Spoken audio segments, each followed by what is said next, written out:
Hello everyone, and thanks for listening. Today we'll be looking at a 2/4 manifesting generator on the Cross of the Sleeping Phoenix. And I want to start by focusing a little bit just on the difference in circuitry. In fact, in a conversation with this person, they brought up that we're at the end of the cross of planning, which, as those of you who've been following the global cycles know, is a very tribal. It's both tribal and collective, but it's a very tribal time. It's gates 40 and 37, which give the definition of a design of a part seeking a greater whole, a channel of community, and of essentially the family. And that's the tribal aspect. And because it is the definition, it tends to dominate as a theme. And it also has gates 9 and 16, which are both collective logic gates. 9, the taming power of the small, and all about details and focusing on details. One of the two detail gates, along with 62, and 16, gate of skills, and about the expression of skills. So essentially, the Cross of the Sleeping Phoenix has been very tribal and collective, and then we're moving in, the Cross of Planning has been, and then we're moving into the Cross of the Sleeping Phoenix. So we're moving out of that tribal collective thing, and we're moving into the 3420, which is integration, which is a form of individual circuitry, or proto-individual, we might call it. And then gate 55, which is also individual, truly individual circuitry, not integration, and 59, which is tribal circuitry. So again, we're in this kind of transition out of the tribal and collective to this new era, the era of the Cross of the Sleeping Phoenix, which is much more individual. It still has one tribal activation in there. And then there are secondary incarnation crosses, which I won't go into now. You can look into the global cycle material if you're curious about that. And I've also done some videos on global cycles, and I expect to do more in the future. But in any case, I just thought it would be a good idea, because when I was talking to this individual about their chart, they brought up some questions and comments. Well, isn't it relevant being Cross of the Sleeping Phoenix to this change of global cycles? And yes, it absolutely is. And I think one of the questions, I don't know if it was really asked directly, but the question was kind of implied. What does it mean if you're a Cross of Planning or Cross of Sleeping Phoenix during this time? Well, for one thing, anyone who has any of the gates of the global cycles is going to play a big part and be really relevant to that cycle. So for instance, I have gate 9. I'm not on the Cross of Planning, but I have gate 9 on the Cross of Planning. I have gate 9 activated 3 times in my chart. And so because I have so much activation of gate 9, which is the gate of focus, and it's basically, it's the key to the lock of gate 10, which is the lock of behavior. And so what it tells you is that during the Cross of Planning, the expected behavior of people is to focus. We are all expected to focus. We're expected to be good students. Being a good student means paying attention, focusing your attention. And something that you'll notice about me if you've heard my talks and my videos is that I absolutely focus. And that's also because I have the whole channel, the channel of concentration, the 952, or 52-9 if we're going up from the root. So that means essentially that I'm going to have a lot of people who are willing to pay attention to me during Cross of Planning, because the whole background frequency is saying to focus. So someone who comes along and embodies that background frequency is going to be essentially doing the work of the program. Now, this is not good or bad. It's, in fact, if anything, we should be really skeptical of it, because this is, if anything, it means that the conditioning of gate 9 is so much stronger during the Cross of Planning that people will be conditioned to focus, whether it's correct for them to focus or not. It's almost like being peer pressured to focus. If you don't focus, everyone looks at you and they judge you and they shame you for not focusing. So I'm not exactly saying it's a good thing. I'm just saying that when you embody or carry with you a characteristic of a particular global cycle, then during that global cycle, you're going to be in demand. So what I have right now, which is very detailed information, for instance, about human design or other areas of my interests, is really appropriate for the cross of planning. 7 years from now, people might be too busy to listen to these YouTube videos. Of course, anyone who was born before 2027 is still going to carry with them the imprint of the background frequency of the cross of planning.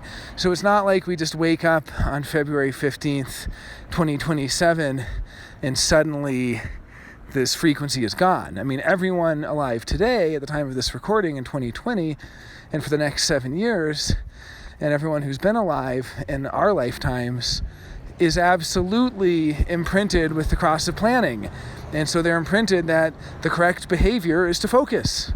And they're imprinted with all of the cross of planning stuff, the fear of failure, as opposed to the upcoming fear of the next cycle, which will be the fear of tomorrow, the fear of the unknown.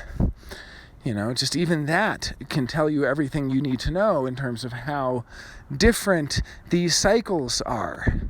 That we've had the fear of failure, gate 32, has been all about being afraid. And not that gate 32 is in the cross of planning, but it's in the midpoints. Because anytime you look at a global cycle, we call it the cross of planning as kind of a shorthand, but if you look at the midpoints, the exact midpoints as well, that's another theme.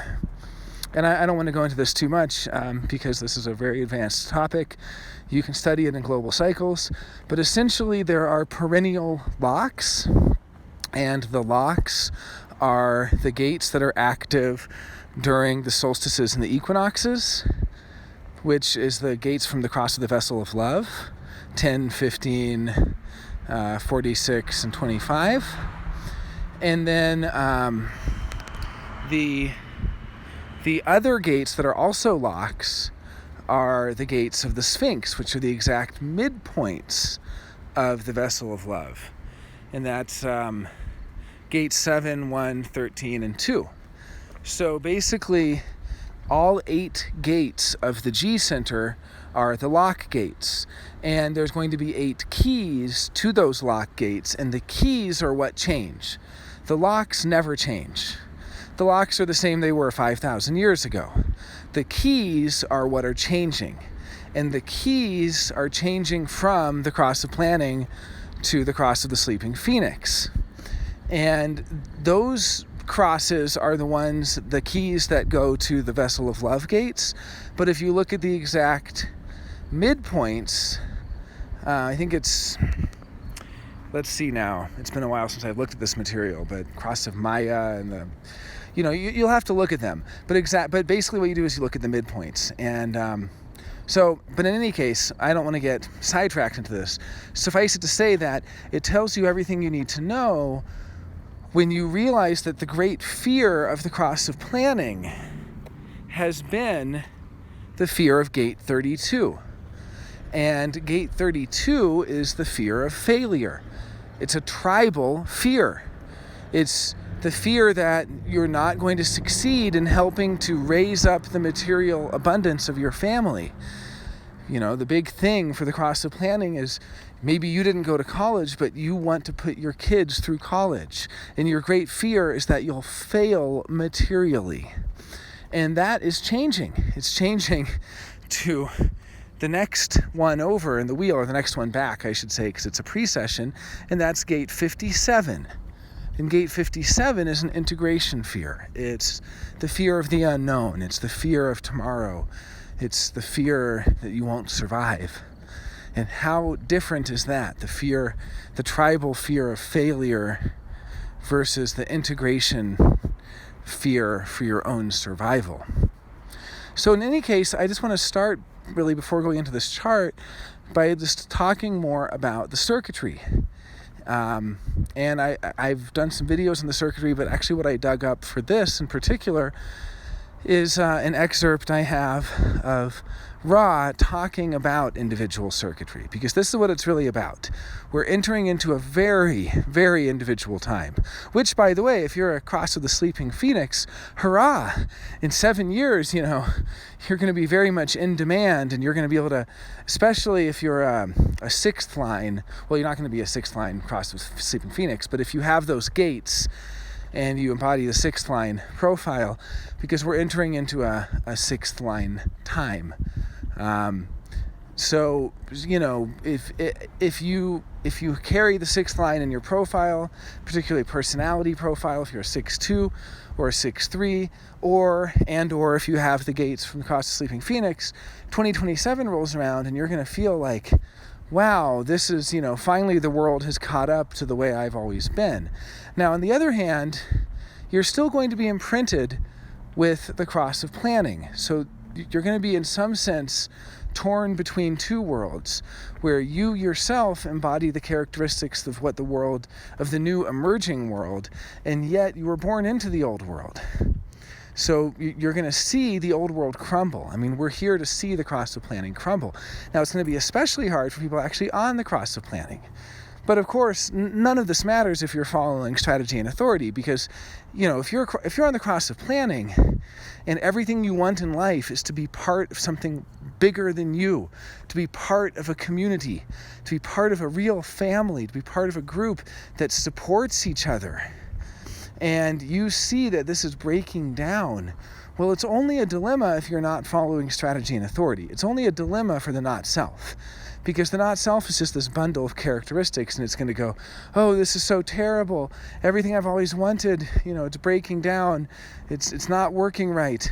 But if you're really being yourself, you're going to be able to persevere in what is your life purpose, which is to find the bigger whole that you're a part of, or to be a part of that. Not necessarily find it. I mean, you might have undefined G center, then you're not here to find anything. But, it finds you, or you become part of it. You can still fulfill that purpose. It's not like the global cycles really matter to the true self, The global cycles are the homogenized program. It's just conditioning. It's all conditioning. So it's not like you need to know what the global cycles are so you can align yourself with them. But there are certain things you can notice. You can notice that, for instance, Cross of Sleeping Phoenix people tend to be extremely busy. Well, the whole world's getting extremely busy. Being busy is being normalized. It's the new normal. There was a whole ad campaign for Microsoft some years ago called The New Busy. Or my friend who's a Lacanian psychoanalyst said that we've now entered the age where every email begins and ends with an apology for not having gotten back sooner. That everybody's constantly apologizing for how late they are. That we're perpetually late because the amount of busyness has caught up or has overtaken us to the point where we are perpetually catching up. It's passed us by, and we are continually lagging behind it. Something to think about. But yet, for Cross of the Sleeping Phoenix, they're like, this is just my Wednesday, But then you look at the Cross of Planning, and the Cross of Planning, they've already had their heyday. It's been a real Cross of Planning heyday. And now we're kind of at the time where we're seeing it doesn't really work. It's like it all got built up and it's worked great, but now it's breaking down. And so we're really seeing a shift from the tribal and the collective to having much more of a focus on the individual. Although, of course, these are all perennial themes. It's not like tribalism and collectivism suddenly end. It's just a dance, and sometimes when you dance to the left, the right side doesn't get to move, and so on. Okay, so here's the excerpt that I found from Ra. This is, I'm going to read just for a bit. I actually have a number of notes, and I really enjoy sharing Ra's work, as I find it sometimes just, straight from what he said is the best. So, the collective, because we live as not self, the collective is one of the most dangerous forces in the world. The not-self tribe still lives within very, very confined rituals of connection and support. But the whole thing about the collective is that the collective operates out of the majority. When you are dealing with the not-self collective authority, it's something that can create enormous problems for those who are left on the outside, for those who didn't vote the right way. And this is me now. I always think of it as the joke. It's like two wolves and a sheep voting what's for dinner. It's the collective. You don't want to disagree. I mean, it's scary what the majority can do. And we've seen that over and over again with the collective as this sort of impersonal mob. It's not even really bound together by tribal ties. It goes beyond that. The tribe is still limited by their customs and their modes of connection, but the collective is very unlimited. Okay, this is Ra again. It's one of the things about being a freak. By freak, he means an individual. For me, it's always so clear that the collective being and the tribal being, that they are planetary necessities. And that doesn't mean I have to like it. They are planetary necessities. And as a freak, you spend most of your life trying to find acceptance for being a freak. Most people that are mutative never truly mutate and never bring real mutation into the world. It's not such an easy piece of business. And the fact that you have a mutative potential only means that you have a mutative potential. It doesn't mean you have a mutative destiny, a mutative karma. It doesn't mean any of those things. Yeah, so here he's talking about how the individual is here to mutate, but there's no guarantee that mutation ever comes. They're here to be mutative, but it's not like they can just snap their fingers and make it happen. This is Ra again. You get your hunter-gatherer who is bored to death, a freak, of course, and he's sitting there on the ground with a stick and going like this. And all of a sudden there's a spark. And the freak looks at the spark and says, "Shit, wow," and stands up screaming, "Hey, look at this." Everybody comes. By the time everybody comes, the freak is off. I mean, that was it. Isn't that cool? Does nothing about it. Isn't curious about why it worked, what happened, and for the next 30 years, 24 hours a day, collective creatures are going to be at that fire, keeping it going. And the freak is going around saying, "I invented fire." And the collective would like to toast him on that fire. You gave us work. You gave us burnt fingers. You gave us the need to find things to heal the burnt fingers. You made us hunt big things now so that we can eat them on fire. And it goes on and on and on. Think about what the institutions are. A freak comes along and says, "Oh, God is love." And all you do is give work to a lot of people. I mean, the freak gets nailed, sent away, and the collective takes over. And the collective goes, "Well, how are we going to teach them that God is love?" And it goes on and on and on. Because the moment you give into it, the moment you give into the collective has to work its way into this long transcendence program. And of course, it wasn't easy at the beginning because you get all the tribal stuff getting in the way. It's so obvious to me, the limitation to be mutative. It's a deep, deep, deep limitation. It is, as a matter of fact, when the spark comes. And once the spark goes, it takes all of your consciousness and the power of your consciousness not to die of melancholy. And then Ra talks about when he had his experience with the voice, when it was done, he woke up again in this world, and the idea that he was going to live longer was not interesting. He says it was the closest he ever came to not so much being suicidal, because he's not like that. He has too much of a strong survival instinct in his integration. But it was kind of like, now what's the point? I mean, once you've been there, what's the point of being here? And Ra says, it was very obvious. He was just sitting there with nothing. Just sitting there, just a freak.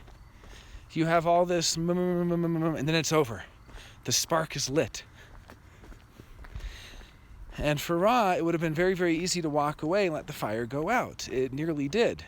Ra actually tried to burn everything that was given to him, and it's one woman on the island of Ibiza that actually saved the knowledge, because he tried to destroy it. And this is the whole thing about the nature of the freak. This is back to Ra now, is that we tend to glorify our freaks, and we glorify them for that mutative inspiration. Very nice, thank you very much. But the freak themselves, there's no glory in that, because you can never get it again. That's the whole thing about mutation. It's just there, and then it's gone. And here Ra says he's had many people ask him over the years, do you regularly talk to the voice? No, he doesn't, and he doesn't want to. Once it's there, and then it's gone. He talks about how he has a muse with music. It's the same thing. The inspiration's there. He watches his fingers. The melody emerges. Suddenly there's something to be said in that melody, and it all seems to happen very magically. And at that moment of it happening, it feels so good. This mutative moment where there's just this spark, and then it's gone. And you try to recapture it. You try to play the song again, and it's like, no. You just can't do it. When you play the song again, it leaves the spark behind. And Ra says he's learned that the moment he creates a piece of music, that once the music exists, the only thing he can ever do is work on the arrangement. And that's the whole story of individual mutation. The mutation comes out, and the mutation isn't the thing. The arrangement is everything. It's everything. Then he says it's the first lesson he learned with music. It's the arranger who creates the sound. Look at the Catholic Church. It's not Jesus. Look at Islam. This is not Muhammad. He would be puking at how awful it is. It's not what it is. The arrangers, the arrangement, which is collective, tribal, blah, blah, blah, blah, blah. But the arrangement never comes from the spark. It can't. It just doesn't. So the whole thing about looking at the mutative process is that when you're looking at the mutative process, you're not looking at a transcendence process. The goal of mutation is not to transcend. Even though transcendence is always possible, it's always there for them. It's always there. Always, because they can work on all the sparks that have ever been around and work on all the arrangements, and that's what they do.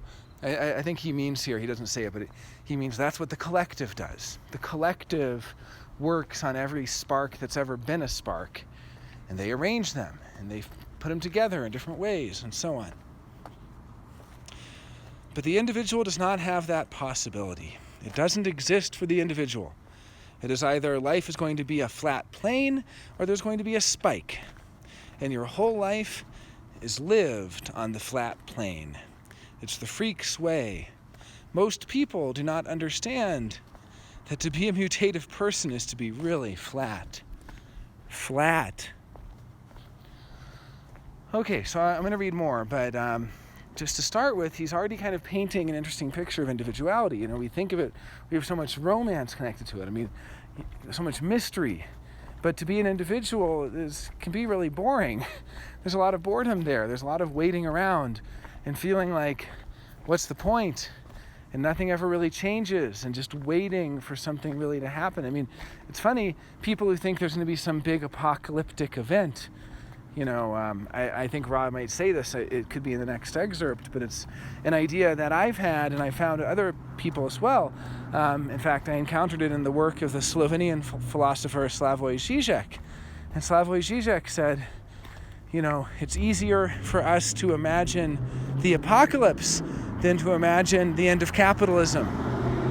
By which he means it's easier to imagine the end of the world than simply changing things as they are. And for Ra, it's basically like all the individuals doing is just, you know, it's easier for them to imagine the apocalypse than to imagine something actually being interesting happening, because everything's so boring and it's so flat and it's so just nothing new. You know, they're waiting for that mutation. They're waiting for something new. And the collective person like me, I'm very collective. I only have 2 channels and they're both collective. I come along and say, oh, but look at this and look at that and look at this. And I show all the sparks from the past. And I spend so much energy arranging those sparks and enjoying those sparks and going into it. And, it's different eras. Like I've been on a real Hong Kong cinema, kick. So many sparks of creative mutation came out of Hong Kong cinema. But, the individual person goes, well, that's all well and good, but it's not new, is it? I've just seen it all before, haven't I? So they're really here for the new. Which tells us, I guess, at the collective or at the global cycle level that we're going to be entering into a time that's going to be very mutative. But it doesn't necessarily mean that all that mutation is going to happen. Some of it will. We know that at some point there will be the emergence of a new life form known as the rave. And we know that there will be the emergence of the first conscious penta, which is a transauric form made up of 5 people who essentially become units of this group hive consciousness. And we know that there are these mutations happening that are going to stop the emotional wave in the solar plexus, that the solar plexus is going to be transforming. We know that our relationship to mammals is going to transform. We're no longer going to be able to domesticate mammals. There's going to be more vegetarianism. The 1949 is going to break as a channel. There's mutations, in the 55 also? And so, there's all these mutations happening. We know they're going to happen. But that doesn't mean it's going to be obvious. There's also going to be a lot of today is the same as yesterday is the same as the day before, because what happens when you enter into this sort of flat plane is that basically everybody's so busy just trying to survive that they don't really undertake the big collective and tribal projects that we've seen during the cross of planning. The cross of planning was like the time of the New Deal, if you catch my drift. The time of these huge undertakings. Let's build a railroad. Let's send someone to the moon. Let's, build all these skyscrapers out in Dubai. All this stuff. And sure, there have been big projects forever. I'm not saying that the pyramids were built during the cross of planning. They weren't. But the cross of planning has really been the rise of large-scale social projects. And projects that involved a lot of working together and social infrastructure and the Red Cross and the welfare state and all this stuff. And a real improvement of quality of life. Because the collective always improves the quality of life. It's one of the positives that they have through their sharing of collective knowledge. Infant mortality rates go down, all that stuff. So we are doesn't necessarily mean we're going to regress. Some people think the future is going to be some sort of Mad Max, Stone Age, Dark Age. Well, maybe 500 years from now, but in our lifetimes, no, that's not exactly what's going to happen. It just means the energy is not going to be there for those large projects. Okay, I'm going to continue on reading Ra. It's the freak's way. Most people do not understand that to be a mutative person is to be really flat. And this is what is the nature to be mutative. Mutation isn't this jumpy stuff. Mutation does not mean you're fundamentally creative. Most mutative people are just depressed. In rave psychology, you go through the gates of individuality, and you have every source of melancholy.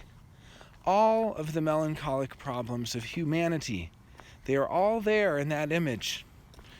And you can see that so much of us is mutative, which means so much of us is flat and melancholic, and nothing is happening. This thing that people have about life, that nothing has happened? This, I wish something would happen.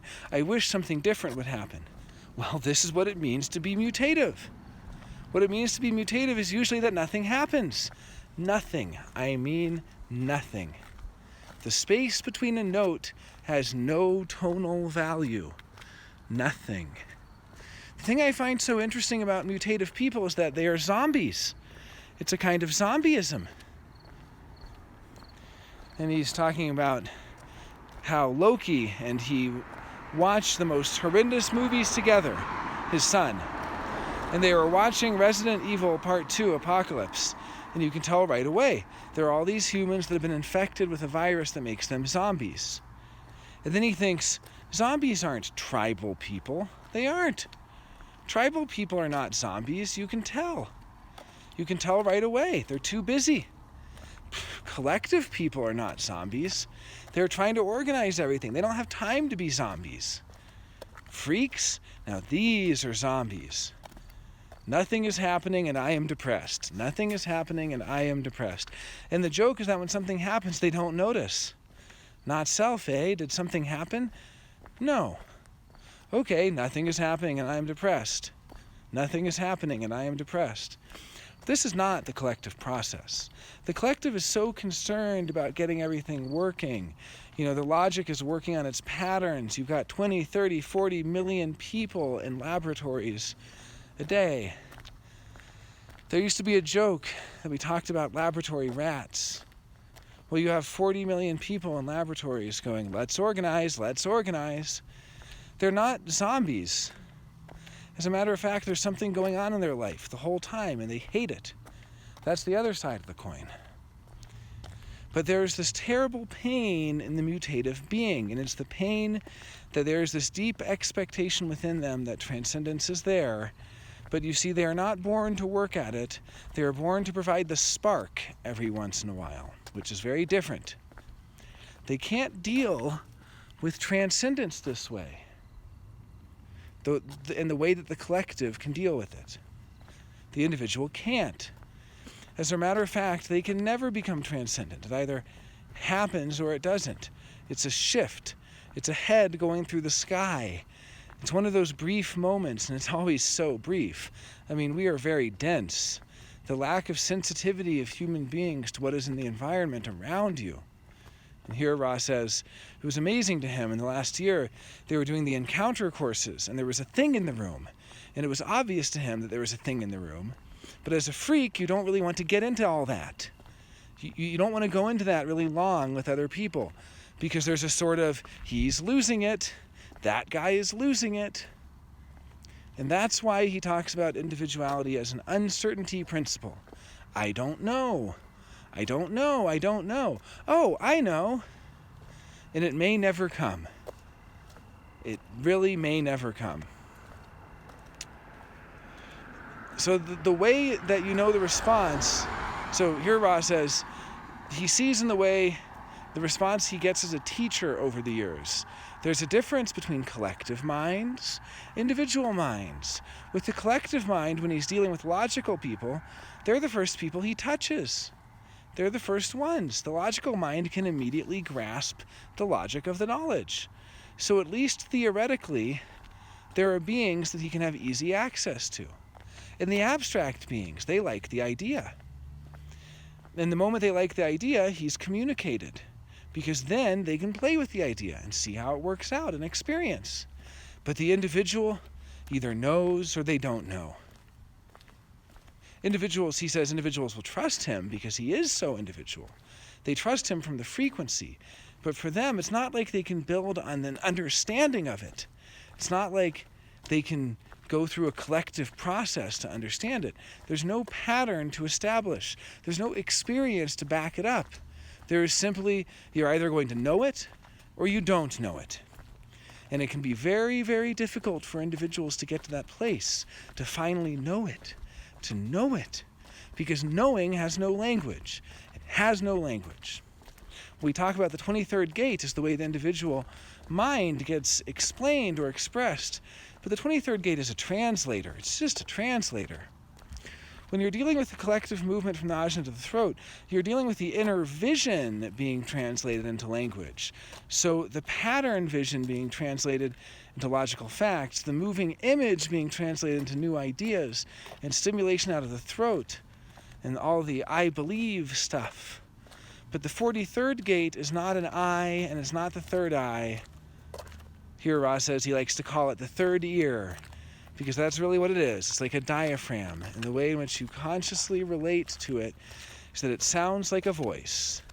Your voice, the inside voice that you're hearing with this inner ear. But taking that inner ear hearing and turning it into words in the 23rd gate, that's translation. And we all know what happens in translation.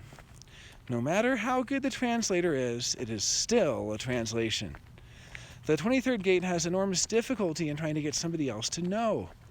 They can explain to somebody else the parameters, but you will never know. You can never know his knowing and his experience. This is what Ra is saying. He can do what he can to explain the parameters of the interaction, but he cannot in any way explain what that mutation really was like. Reminds me of the essay, What's It Like to Be a Bat?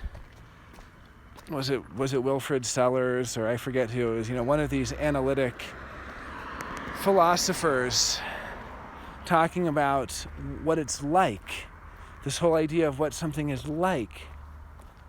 And we can never really know what it's like to be a bat. This is me now, Jonah. Yeah, I'm just taking a pause here. But yeah, I think what Ra is saying is, this individual experience, this individual mutation, it's not an image that the collective, which operates through logic and through abstraction, is always operating with images. The image of the pattern, or the image of the experience, or the image of the concept or the idea, whatever it is. It's image-based. But individuality is auditory, and it's auditory only as a translation of what is a non-auditory or pre-auditory knowing. So here's Ra again. So Ra is saying he doesn't know how to describe how many of the things he was given that had nothing to do with the linear movement of information.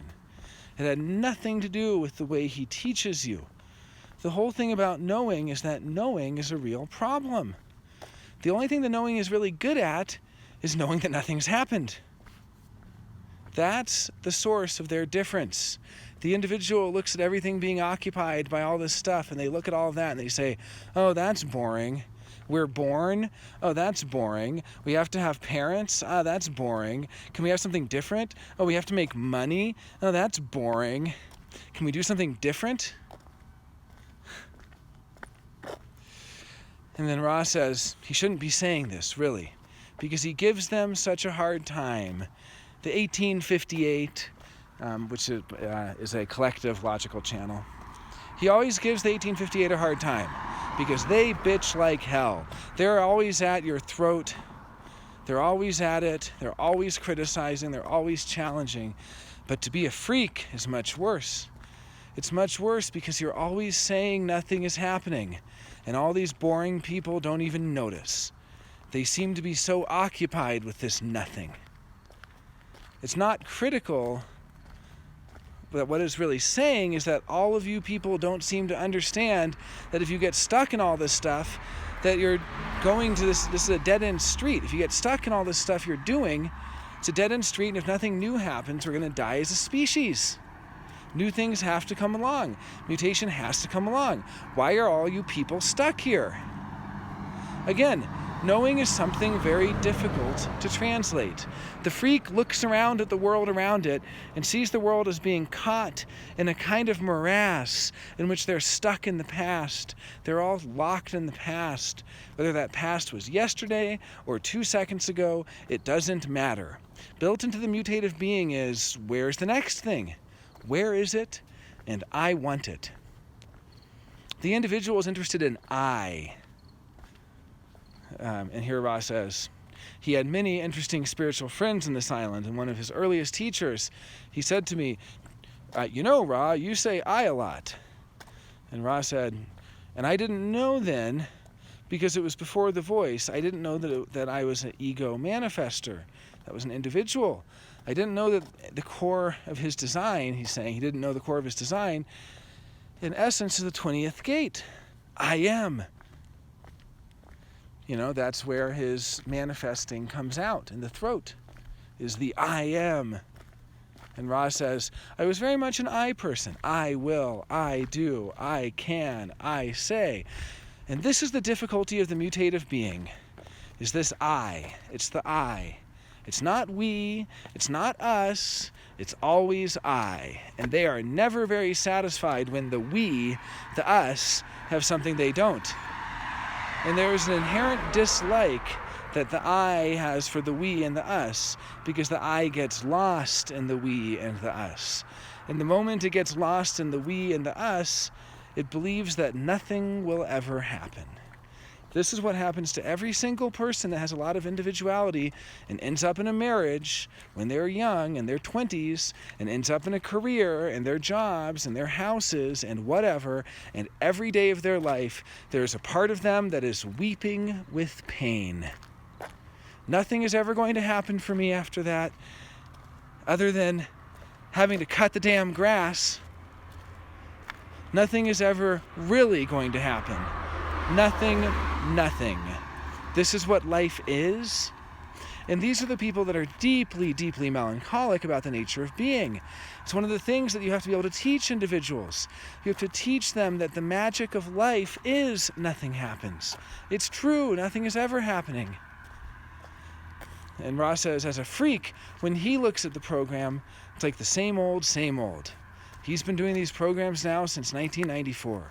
And the analysis of the movement, and he's seen moments like when they get to the 15th of March, at the Ides of March, always fall on the 36th gate, and it's cute, and blah, blah, blah. And every year he comes to March 15th, and he goes, same old, same old, same old. This is the freak. The freak says, could we get a new gate just to shake things up? This is the individual. And here Ra says, you know that from his teaching. Everybody that regularly comes to his classes knows that if the name of the course is exactly the same, the substance is different. He can't teach the same course the same way. He would go mad.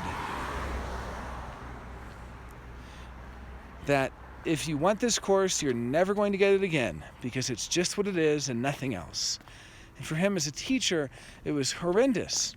He says here, he remembers what it was like to be in real teaching institutions where you had a curriculum that was fixed and you had to teach the kids this and that, and he was teaching them about drugs in the ancient world and how bad Rome smelled, and he was supposed to be teaching them other things.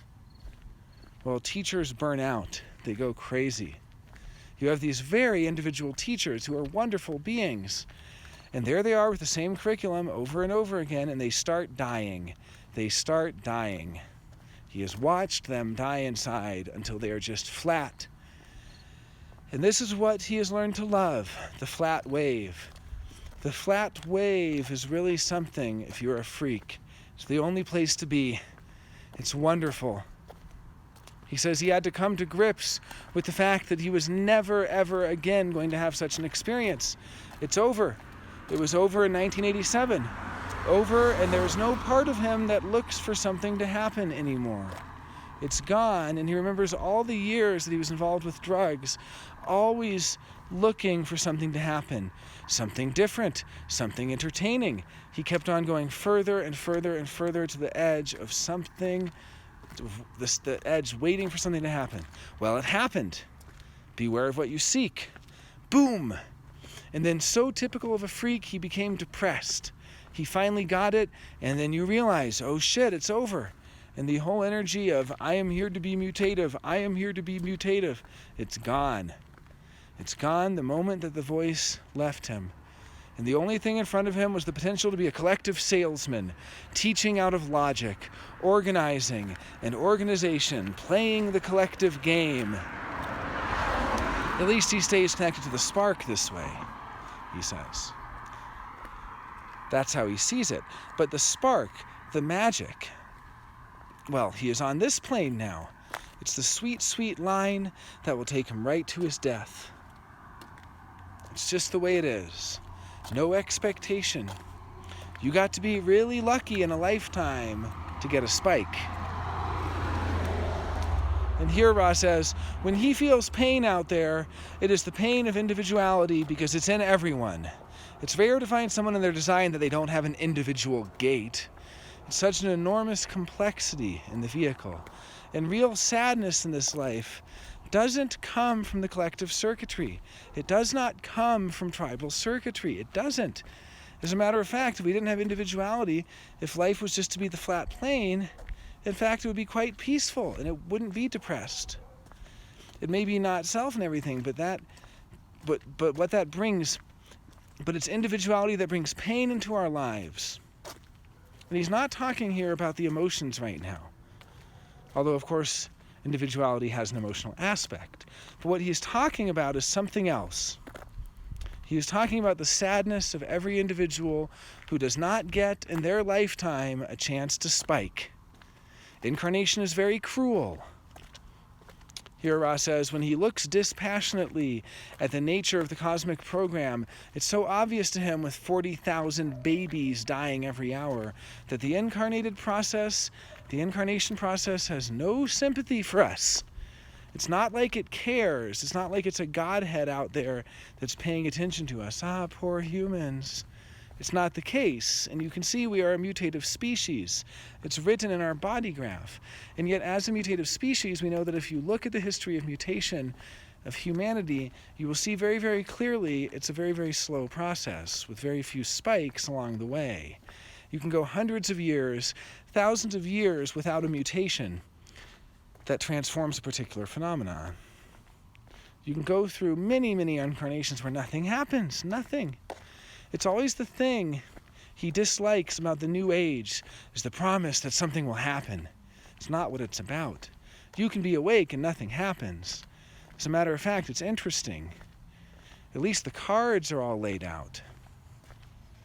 Here Ra says, he's not Newton having to deal with Einstein.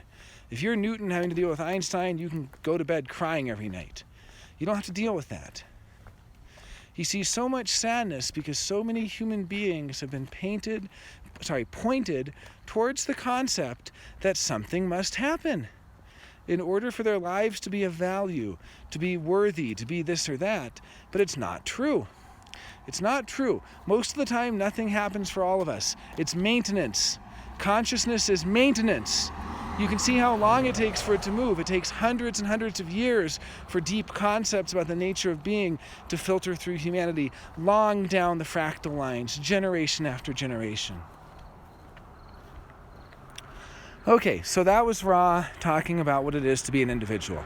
And I just felt by reading that, we get a much more clear picture of what the whole individual thing is, that it's not so glamorous and so romantic as we always make it out to be.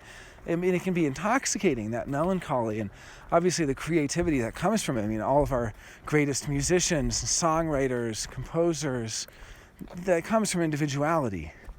That is the individual expression through music. It's auditory, but also through language. Even though it is just a translation of something untranslatable, some ineffable, but all the great works of literature and so on. I mean, certainly there are great writers who are imagistic and who belong to the collective tradition and who belong to the tribal and yes and this and that. But all of the sparks of creativity came from individuality.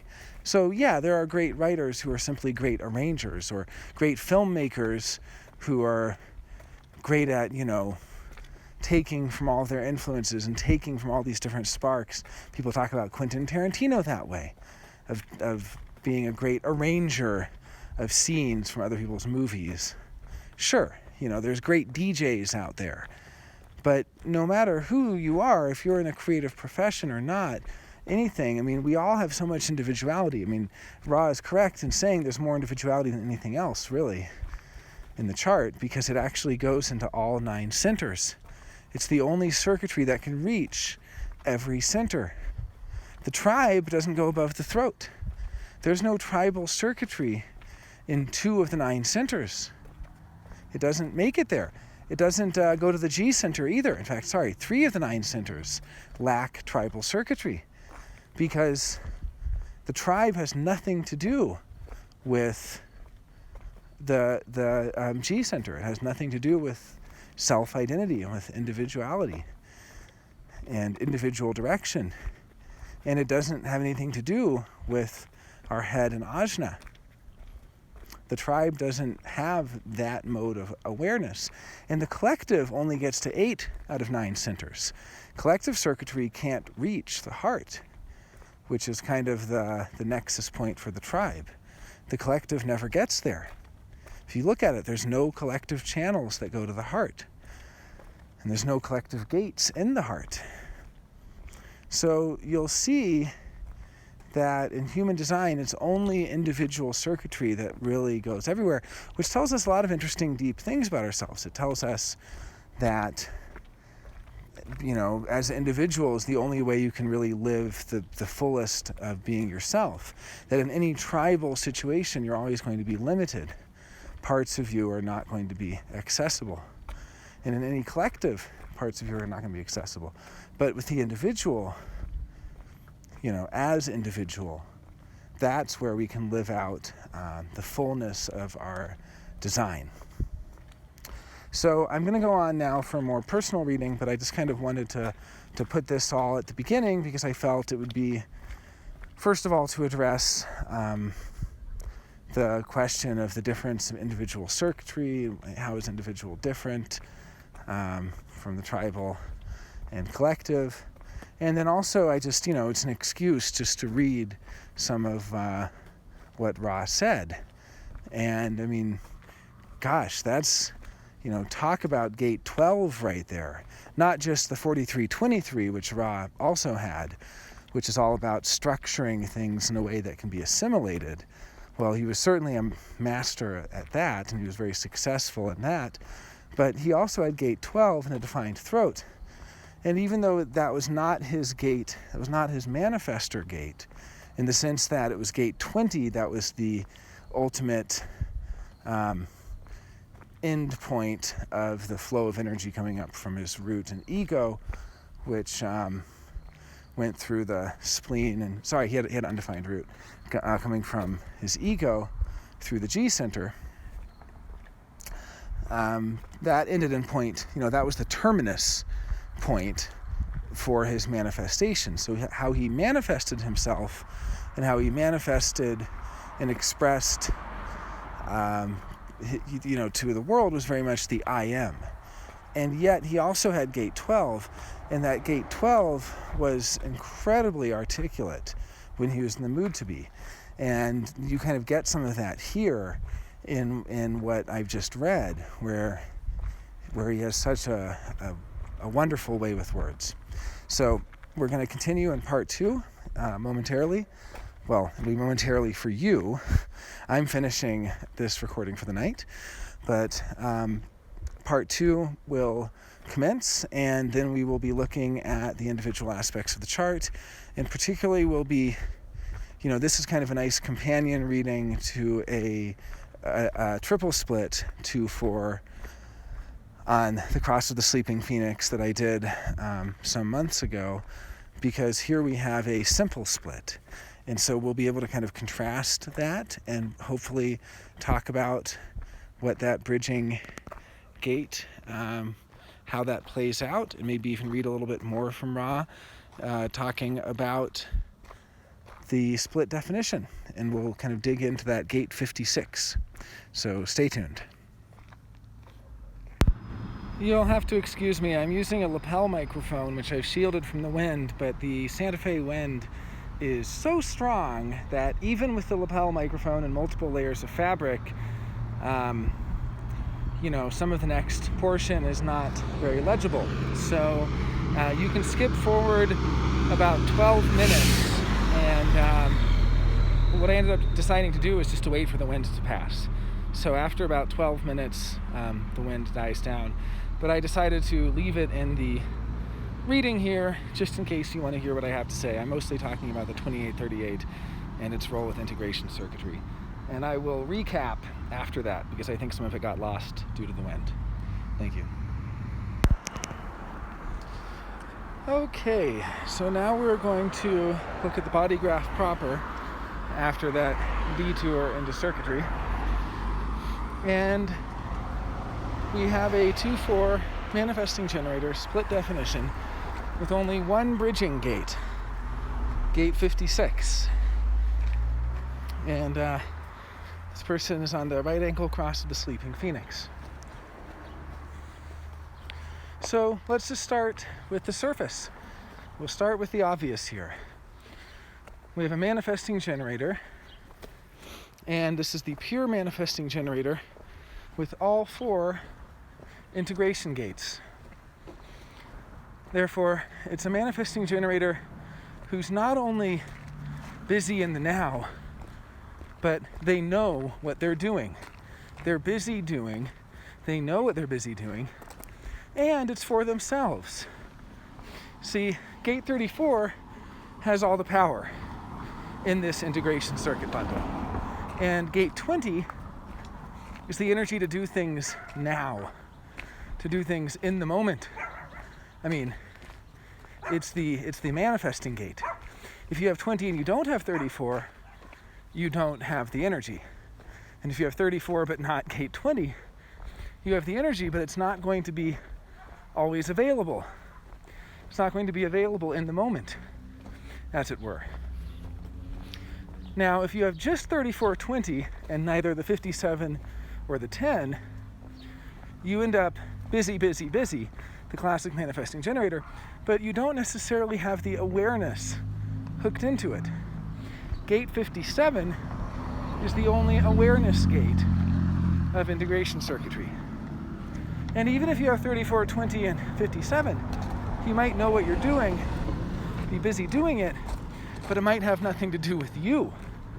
It's because gate 10 is what makes it about you. Gate 10, the gate of the self, the gate of the love of the self. That's the gate that actually makes it about you. So when we see a packed integration bundle like this, we know that this person, they are busy doing in the now, and they know what they're doing, they have an awareness of it, and it's relevant to them. They're busy being themselves in the now. They're doing things for themselves in the now. And they know what they're doing in the now. And there's many other ways you can connect these keynotes. 5710, knowing who you are. 3410, the power to be yourself. 5734, knowing about power, right? And the energy to know things, and so on. So we have this integration system, and then we have this 3828 individual circuitry here. And so here's another interesting point about it.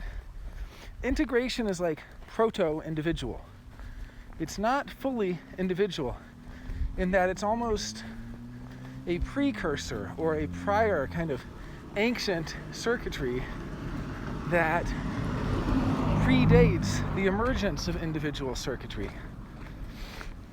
And the individual circuitry has the ability to care about other people.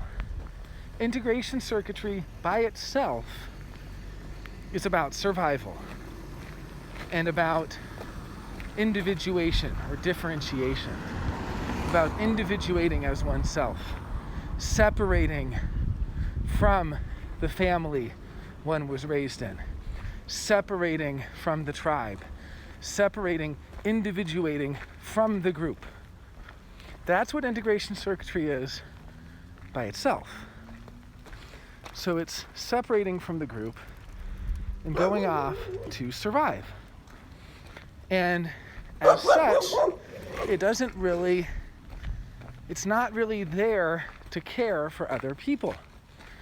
But the moment you have gate 28,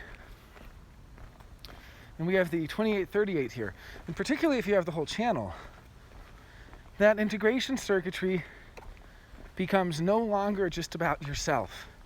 It becomes about other people. So take 2 charts. One is an integration manifesting generator, a 3420 or a 3420 10 57, or any combination of integration. Could even just be a 5710 projector. It could be, any of these.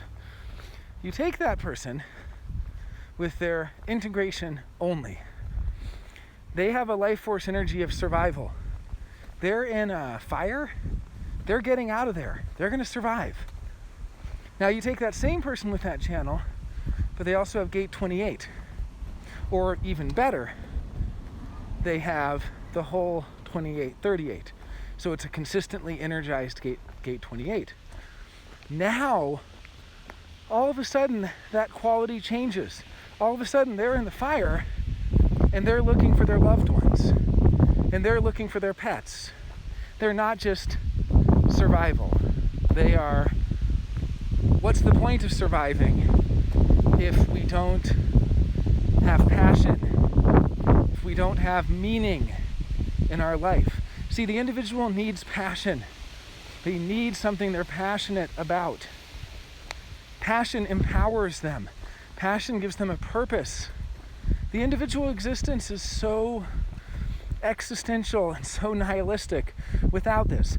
Now, if you have only integration circuitry and you don't have that gate 28 or other individual channels, sure, maybe it's enough for you to just be yourself as some rugged survivalist, as a rugged individualist, sure.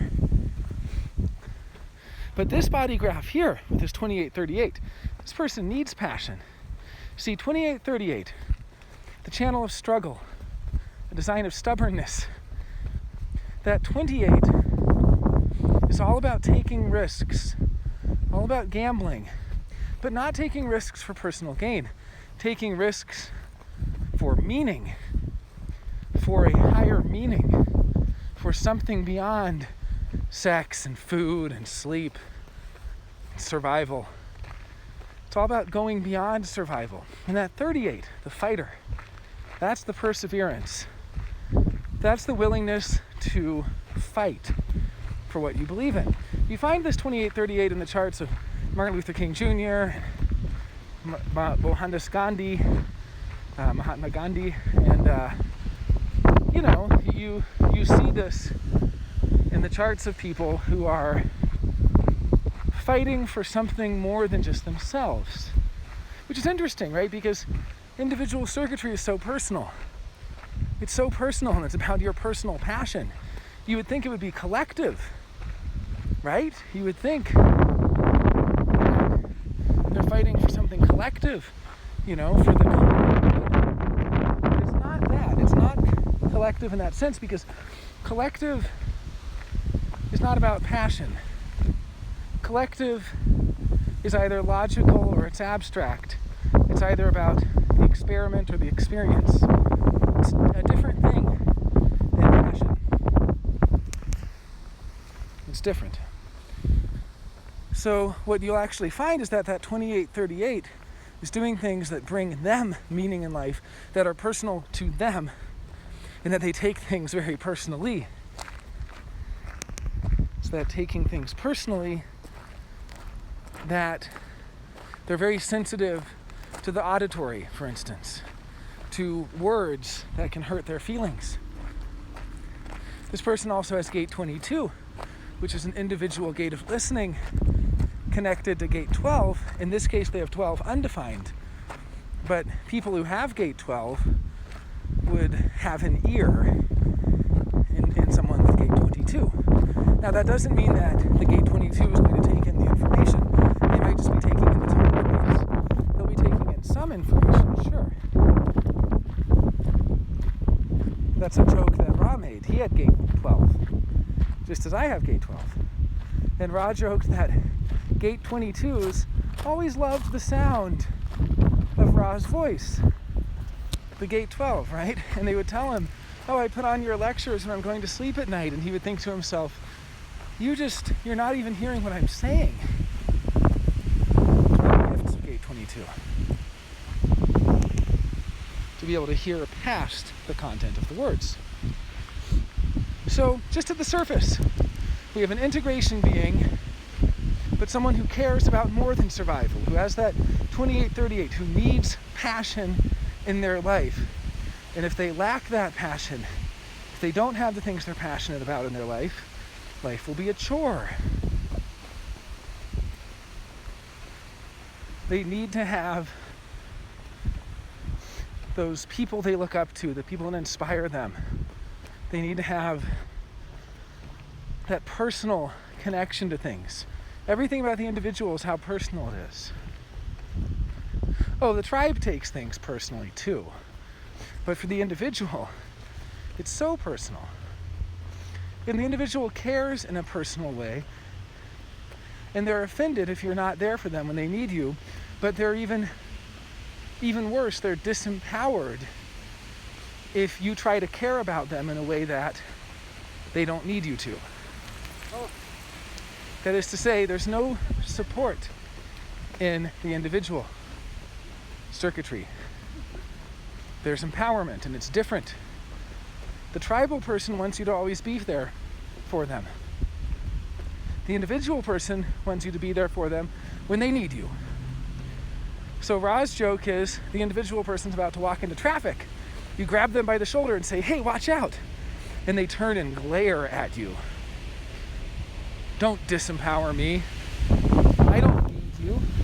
But then if they do get hit by that car, they don't want you to say, "I told you so." That's even more hurtful.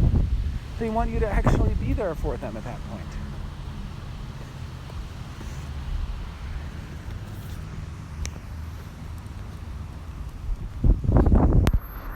Okay, I've adjusted my lapel microphone, so hopefully the audio will be better now. I apologize again for the audio issues. There's simply no way that I'm able to record these without doing it when I'm out walking around or running errands, because for those that don't know, I also do paid private readings. And my paid private readings are at home in my home studio on video with a nice microphone and everything.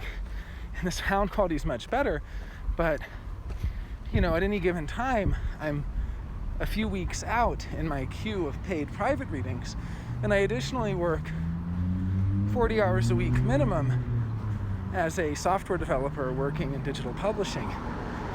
So because of that, I'm already spending anywhere from 50 to 70 hours per week in my home office. And so the only way I've found to be able to slip in these free YouTube readings is if I record them when I'm going on my walks. And unfortunately, Santa Fe has pretty intense weather. We have a lot of wind here, a lot of thunderstorms, and other things that make it prohibitive to record. So I'm still looking for a good mobile recording solution. And if anyone has suggestions, feel free to put them in the comments. I did invest in a lapel microphone, which I put under multiple layers of fabric in the hopes of shielding it from the wind and the sound of traffic and so on. But so far it's not doing great. Okay, so just in case that last part it was too windy to hear, I was basically going into integration circuitry and how as soon as you have the 2838, it changes the quality of the integration circuitry. So it becomes no longer simply about survival, but it's actually about looking for meaning, looking for purpose. And it's about the willingness to take risks for things that bring purpose. And it's about the perseverance, determination, stubbornness to continue on. And this is what this channel of struggle is about. It's not struggle for nothing, it's struggle for purpose. Now, people who have this channel may tend to struggle for things that don't bring them purpose. They might struggle over any old thing. So that's something to kind of realize, is that when you're living your design, when you're really following your strategy and authority, you will be struggling for the correct things. But when you're making decisions as the not self, and we will look later in this reading of what this person's not self looks like, particularly in that gate 56, that bridging gate. Because for split definitions, the bridging gate is the most seductive thing of all. And they often spend their entire lives chasing after that bridging gate, trying to embody the quality of that bridging gate. And so when they're making decisions not self, they'll struggle for all the wrong things. They'll struggle for things that don't really bring them purpose. They'll struggle just for the sake of struggle. And that's not what it's about. It's not about struggle for the sake of struggle. It's about struggle for the sake of something you're passionate about. Struggle for the sake of something that brings your life meaning, more than just material resources and creature comforts and pleasures. It's struggling for meaning. And it has to have passion. It has to be passionate. And then we also see, because we're still looking at the surface here, see, we're just looking at kind of the basics. We see that there's that 6124, that deeply mystical individual channel between the head and ajna, pondering the mysteries, asking the unanswerable questions, pondering what's on the other side of the edge of the cosmos, and returning, gate 24.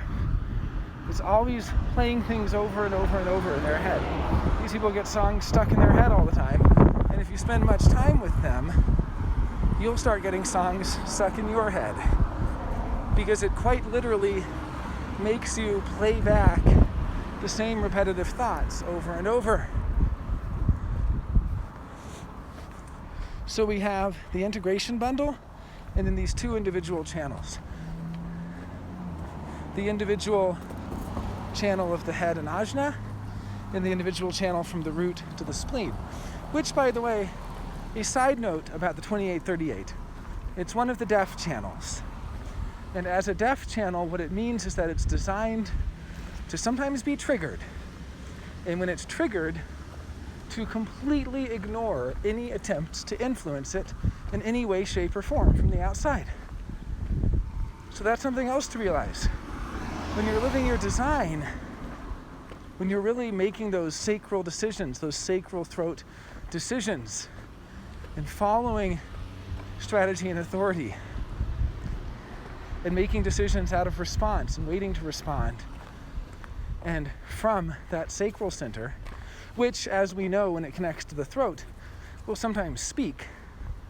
It's not like a generator where it can only really communicate in The manifesting generator, 3420, unless it's completely unconscious, does use words and actions and things like that.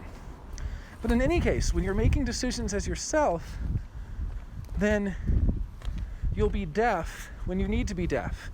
That is to say, your sacral will respond to something, and you'll lock into it, and you won't budge, and you won't back down, and you won't give up, and you'll just keep persevering, and people will try to convince you otherwise, and they'll try to reason with you, and that 2838 will be deaf to it. And that's a good deafness. It's a deafness that's correct for you, because it's correct for those with individual circuitry to find their own way, to be empowered as themselves, not to let others interfere with you. So that will be correct. But as the not self, this deafness can be so frustrating. It can be so difficult. It can be refusal to listen to even the most basic reasoning. I think of my friend who was out hiking with a 2838, and she said, "Let's turn left at the fork. It's the way back to the car." And he said, "No, the car is to the right." And they argued and argued, but eventually he won, because the 2838 will always win out against anyone who doesn't have it, or they only have half the channel. Always, always, always, always. because they have the staying power. They have the stubbornness. Remember, this is the design of stubbornness. A design of stubbornness that never backs down. And so what happens? She only has gate 28. She doesn't have the whole channel.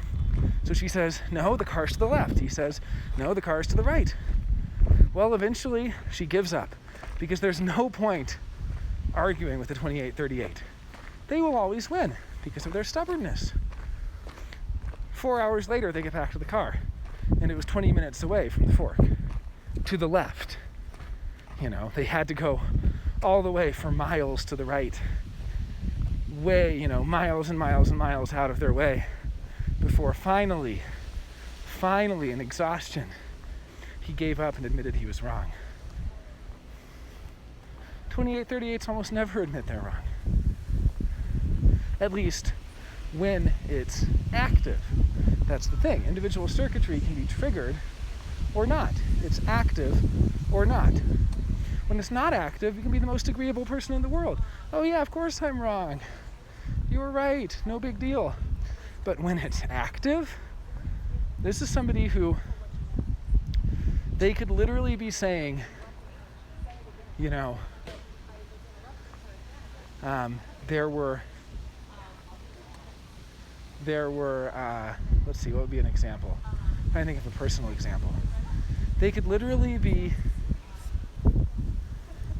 saying that you told them something in a text message, and you could be looking at the text message and it says something else, and you show them this, and they could say, no, you told me that. And you'd say, but look, here's the evidence that I didn't tell you that. And they'd say, well, you meant it. That's what you meant anyway. Because they can just never be wrong. When the 2838's engaged, it will never admit defeat. It is the most stubborn. It would, in a game of chicken, it would rather have a head-on collision and die than turn, if you catch my drift. That 2838, I can't overstate this enough. It is willing to do anything to persevere in its stubbornness when it's activated. And this is by design, and this is correct for it, as long as you're following strategy and authority. It's only when you're not following strategy and authority that it's going to struggle and be stubborn about all the wrong things.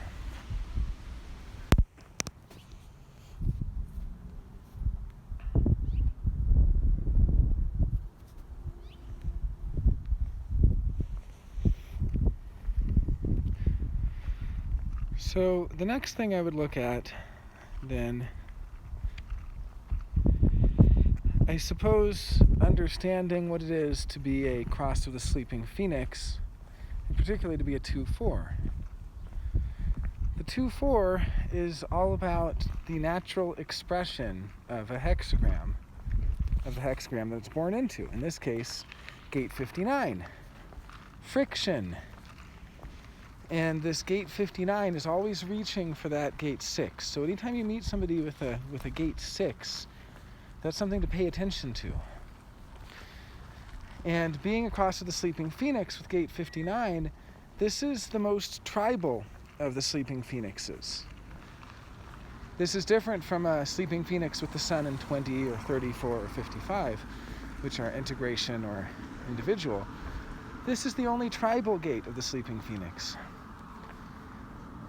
So what do we know of the sleeping phoenix? It's asleep in its busyness. It's asleep in how much it's working and how busy it is all the time.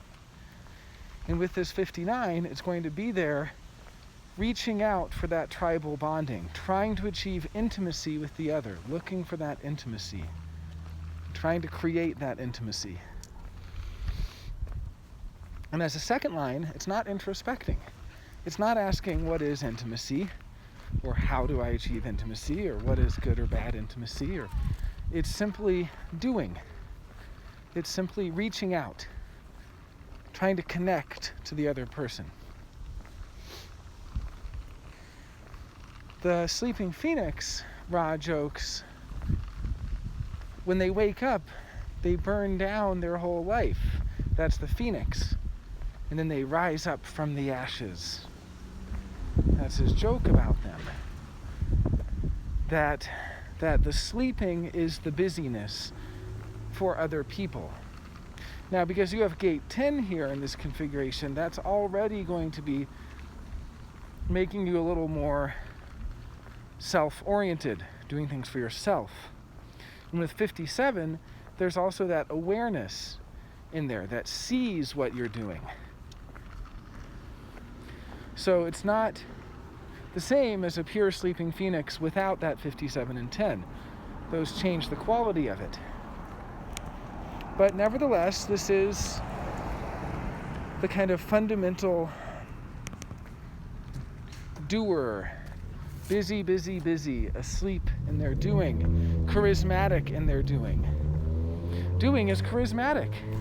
We love seeing someone full of vitality, full of energy to do. You know, if you want to know what charisma is, it's vitality. It's the energy to do things.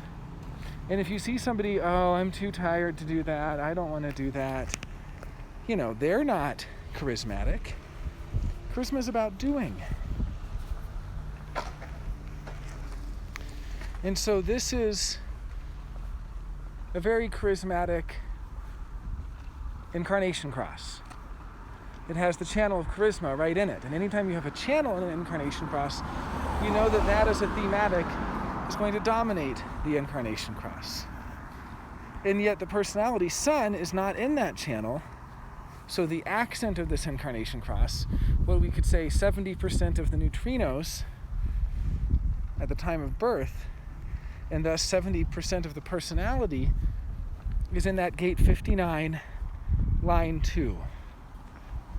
And it's, you know, the second lines always carry with them the ability to go out there and do it and just jump out there and just jump into something before they've prepared. And they also have withdrawal as a theme. They withdraw. And so this second line is really the dichotomy of shyness and boldness. And it's about when it's good to have a barrier and when it isn't. And the eventual wisdom to know when it's good to impose a barrier on yourself. It's in a way, it's about restraint. If 59 is about the sex drive, and 59 is always trying to reach out and get that sexual pleasure from that juicy solar plexus, the second line of gate 59 is the restraint. At its best, the restraint. It's the ability to withhold, to withdraw.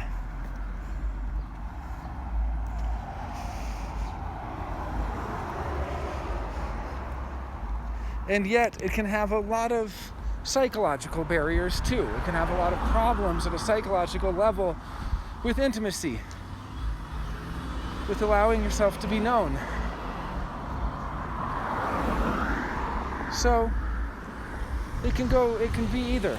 It can be the healthy restriction of the sex drive, or it can be an unhealthy,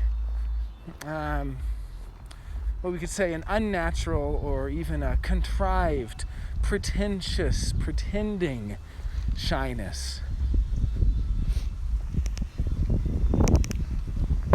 So being that 2-4 on the cross of the sleeping phoenix, knowing how important it is for you to set up that barrier, knowing how important it is to restrain, but also how part of that life purpose is the tribal union or the tribal bond.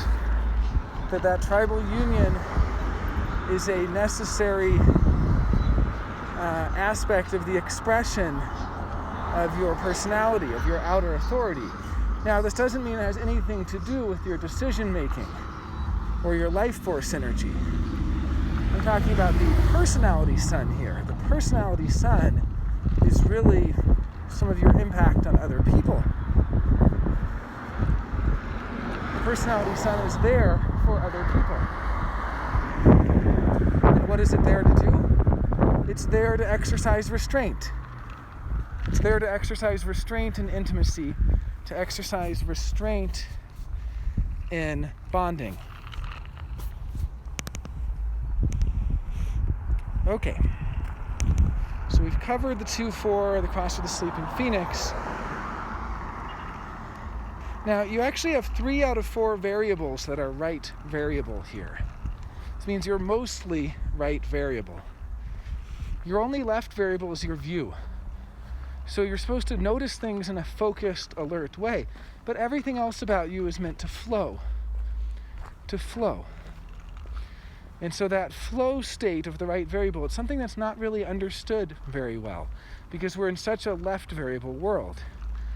I've often wondered if the theorists of the flow state, like Mikhail, whatever his name is, the long name that starts with the CZ, he's one of the prominent self-help authors who writes about flow states.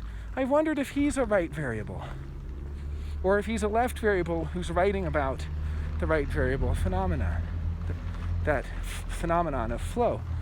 I'm not saying that left variable people can't get into a flow. It's just that their flow looks more like an intense focus. And right variable flow is more like going along with something, following along with it to see where it takes you, not guiding it towards an outcome or a goal, but following it and letting it take you along in receptivity. So with that right variable personality, Sun, Earth,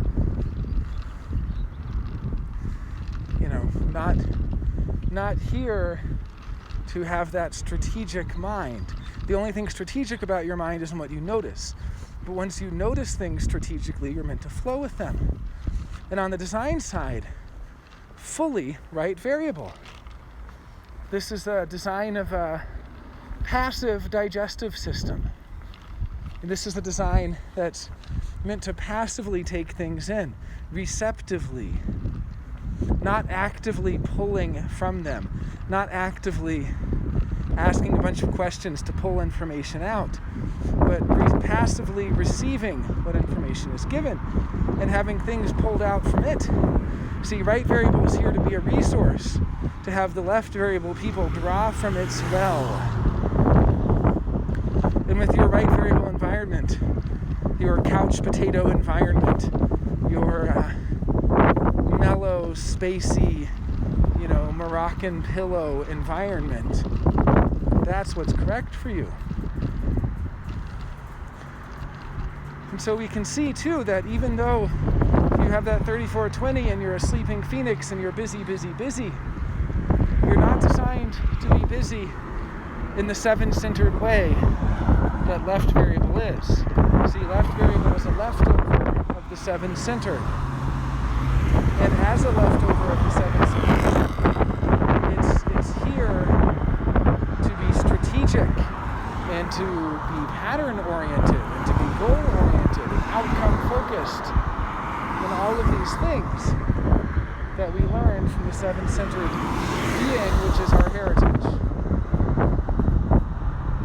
But the right variable isn't like that. Oh, you have all that energy, that powerful sacral connected directly to the throat. Is there anything stronger than that? That manifesting generator, the pure integration bundle of the manifesting generator. And yet, with so much right variable, meant to be receptive. Now, of course, the sacral is always receptive. It's not as contrary as if you were, for instance, a manifester who's quad right. And I know some. I know quad right manifestors, and that's such an interesting configuration because they can only initiate out of that receptivity for it to be correct for them. They can only initiate out of that flow. They need to be a resource for others and to initiate for others as a resource to them out of receptivity for them. Well, at least with the defined sacral, we're designed to respond. So in some sense, it's the left variable generator that has a harder time of it. The left variable generator so stuck in the seven-centered past, trying so hard to be a manifester, which as a type is a leftover of the seven-centered past. If I had to say that there's one variable and type combination that's the most futuristic, it would be the quad-right projector. Because projectors only came around in 1781. Same as the quad-right variable with this new configuration.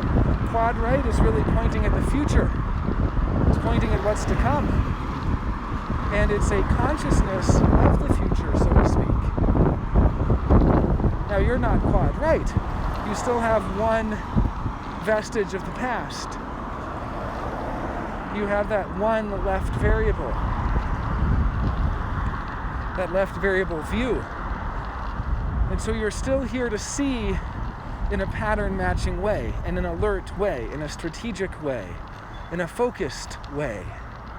But everything else about you is designed from that future consciousness to be receptive, to be full of acceptance and surrender and distillation of life experience in a deep way that you can't draw out from yourself, that you need others to draw out from you as a resource for them. You know, I have to apologize for the wind again. There's really nothing I can do right now about it. And, until I'm able to find a better situation for walking around, it's just going to be a fact of life for these free readings. In any case, I'd like to get on with the not-self reading now. So, when you're looking at a simple split like this, you really want to look at the bridging gate. That's going to be primary. Oh yes, the undefined ego and the undefined solar plexus, those will be themes there in the background. That feeling of needing to be able to convince people, needing to be able to sell yourself as an entrepreneur, gate 26 in the undefined ego. And that gate 22, making sure you appear as a politician and you don't let others, see you as you really are, unfiltered, uncensored. So those themes are going to be there in the background.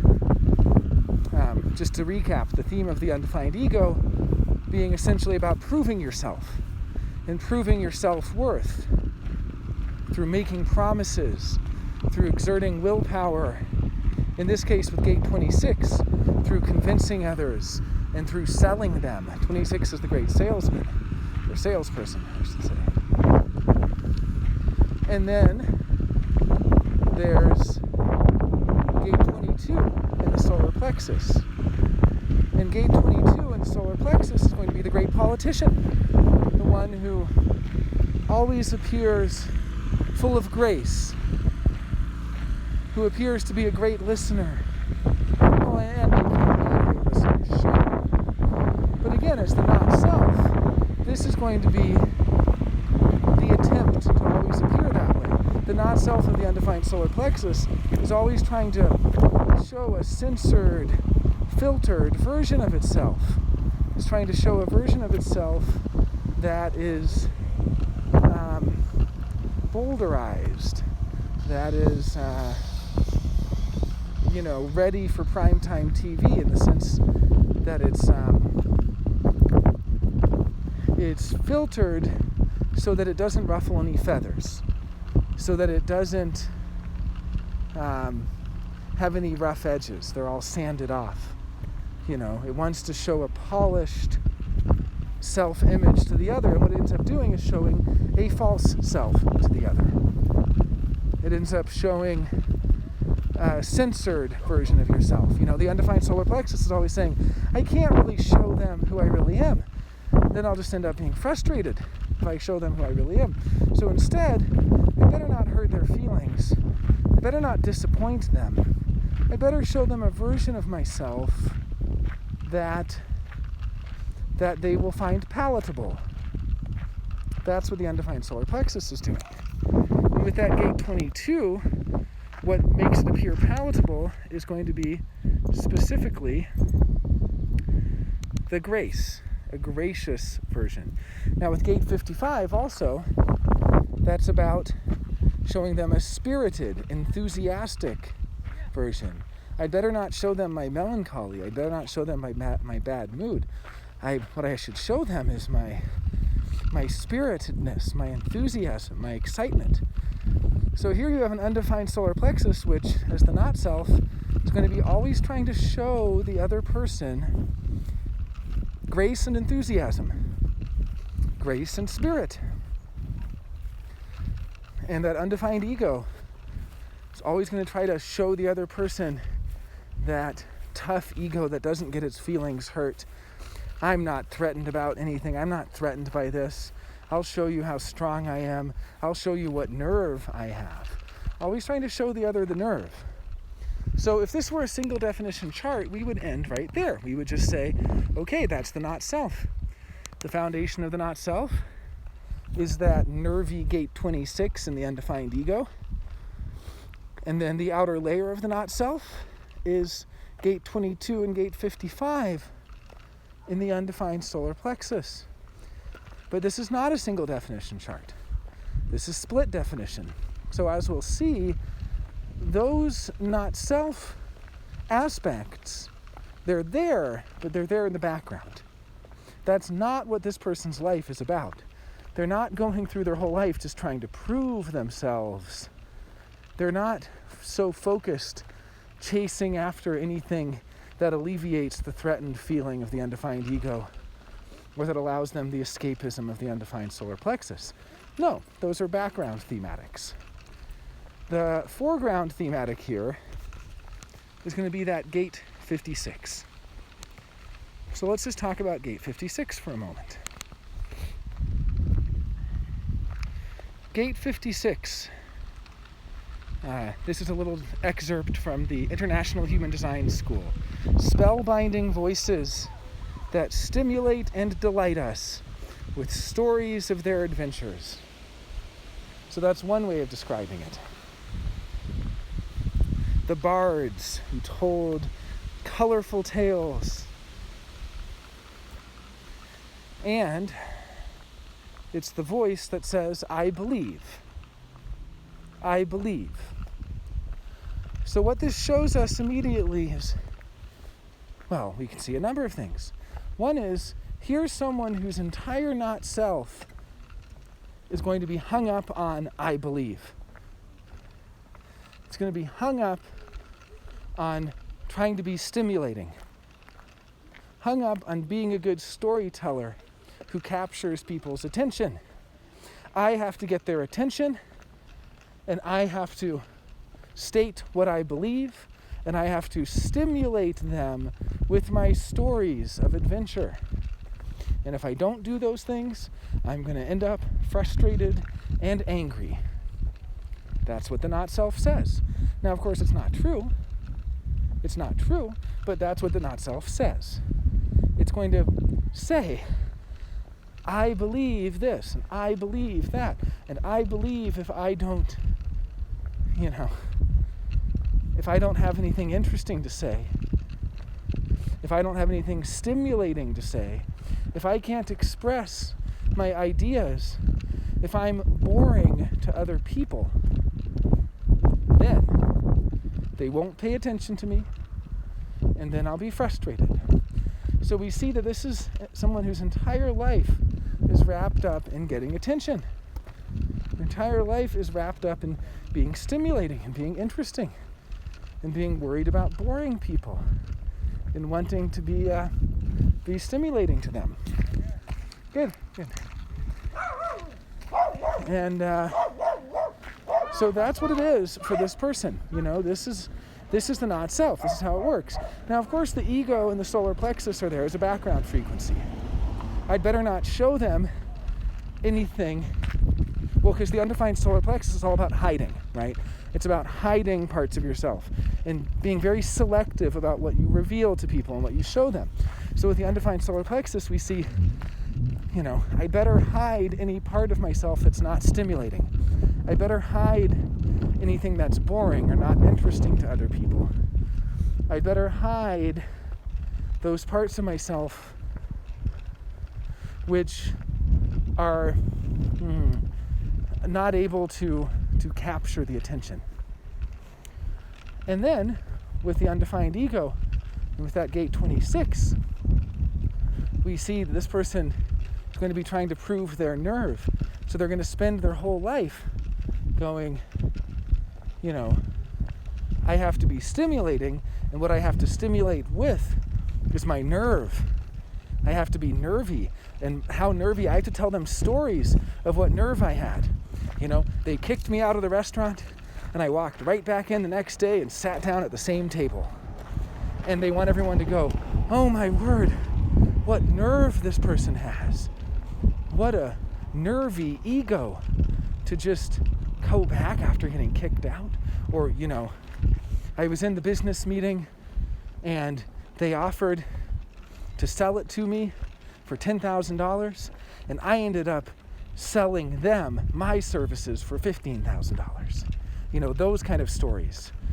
Those stories about where people go, oh, what kind of nerve it must have taken to do that. And they feel stimulated from it. And they feel even pleasure from it. See, when we're looking at the gates, we have to look at them from all different perspectives. And just as we're looking at the quality of the gate itself, we can also look at what circuitry it belongs to. And that circuitry is, maybe pleasure is not the right word, but a circuitry of excitement or boredom. Excitement. It's the circuitry of the collective abstract, which goes through the solar plexus. So I have to tell them stories that are emotionally juicy. I have to tell them stories that are stimulating, that are exciting, that are interesting. And so this is someone who's trying to be a bard, who's trying to be a great storyteller, who's organized their life around their ability to attract the attention of others by stimulating them and by expressing their ideas. By expressing their ideas. I have to be able to get those ideas out. I have to be able to give form to those ideas and even acting on them. See, this is the not-self. This person's not designed to act on ideas. Because gate 11 is the gate of ideas. And first of all, ideas aren't really for action anyway. Let's be frank here. Ideas are not really meant to be acted on. They're meant to stimulate. And yet, the throat is the center of action. So anyone who has a bridging gate in the throat, they're going to be so focused on that manifestation. I have to manifest. I have to act. I have to initiate. Now, it's a projected channel. So there's also going to be an element of guiding here. I have to guide them. I have to stimulate them in a way that guides them. And I have to be recognized for being a stimulating person. And the fact of the matter is, this person will get no satisfaction from that recognition. They're not a projector. If we were looking at a chart that had the 1156 and that's it, we'd be looking at the chart of a projector. And in that case, their entire life would be, yes, about the success of being recognized for their ideas and for their ability to express their ideas in stimulating ways. But that's not who this person is. We're looking at a manifesting generator. Recognition doesn't bring satisfaction or peace to the manifesting generator. So again, when we're looking at the not-self, what we're really looking at is what somebody is focused on, is trying to get, is trying to be, that's not really them. They're trying to be these things that are not them. And in this case, it's trying to be stimulating. It's trying to be a storyteller. It's trying to be a bard. And behind it, as the background, that undefined ego saying, I've got to improve, I've got to get better, I've got to promise myself that I have the discipline to do this. I've got to commit my willpower to it. All these undefined egos pressuring themselves to commit willpower that they don't have. So there's all that pressure, and then with the undefined solar plexus, that sense of hiding, of I can't show them who I really am. I have to hide and censor the parts of myself that I don't want them to see. So we see the not self here, and we can see how obviously in stark contrast it is to the true self. The true self with that deeply mystical 6124 and mysterious occult 6124, and with that channel of struggle that has the energy, the fuel to struggle for what brings purpose, and the knowledge, truly, as themselves, to know what brings purpose, and that packed integration circuitry, with all of its potential to differentiate, with its potential to individuate and to live truly as themselves, separate, to live as themselves in separateness. And yet, that potential is contrasted with the not-self. And the not-self is here in this gate 56, and in the undefined centers, and it's ignoring it, and it's building up a whole life, a false life purpose, a not-self life purpose. And as not self, this person's going to believe that their purpose is to guide others through stimulation and through sharing their life stories. Their purpose is to be the writer or the bard or the storyteller, the exciting person, the person of adventure. Their purpose is to get the attention of other people, that will bring them satisfaction. It won't. It won't. What brings them satisfaction is the correct use of their sacral energy. And what brings them peace is that correct manifestation that comes from informing first, that comes from, not having so much resistance. All right, I apologize once again for the wind. I decided to wait to record till later. And so I'm going to finish up the reading now, but I actually want to read part 3 of Ra's words about the individual. And then before I do, I just want to kind of wrap up the not-self reading from earlier. As not-self, we don't really get to live out the potential of our differentiation. We have such potential. And what does that really mean, to be differentiated? It means to be the kind of person where someone goes, wow, I've never met someone like that before. Or I've never seen someone do that before. In this case, we're looking at that integration bundle. Wow, I've never seen someone so awake, who's able to wake up to the realities in such a way. I've never seen someone who's able to have such a unique charisma in their actions. I've never seen someone who knew so much about power and had such power skills. I've never seen someone who has perfected their form in its uniqueness like that. Or that 2838. I've never seen someone who knows exactly what's worth fighting for.